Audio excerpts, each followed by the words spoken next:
শাহবাগ মোড় অবরোধ করে বিক্ষোভ করছেন বুয়েটের শিক্ষার্থীরা। সেখান থেকে আমাদের সাথে যুক্ত হচ্ছেন নীল মাহবুব।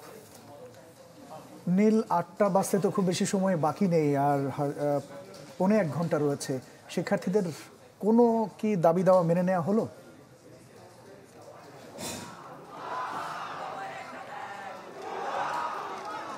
ইমতিয়াজ, এখন পর্যন্ত আসলে সরকারের পক্ষ থেকে উপদেষ্টারা কিন্তু এখানে আসেননি, আমরা সেটা আসলে দেখিওনি।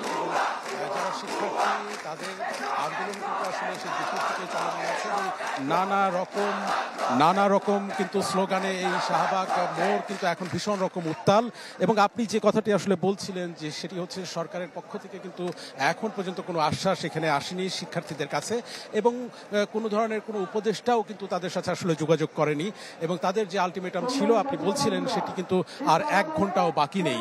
এবং তারা কিন্তু বলেছে যে তাদের যে 2 দফা দাবি আছে সেই 2 দফা দাবি আসলে না মানলে এবং প্রজ্ঞাপন জারি না করলে এবং সেই আশ্বাস যদি আসলে তারা না পায় তাহলে তাদের এই আন্দোলন আরো কঠোর আন্দোলনের রূপ নেবে। এবং তাদের যে এখন 2 দফা দাবি সেটি এর আগেও আপনাকে বলেছি, আরো একবার বলি, সেটি হচ্ছে যে তাদের প্রথম দাবি যে তাদের একজন শিক্ষার্থীকে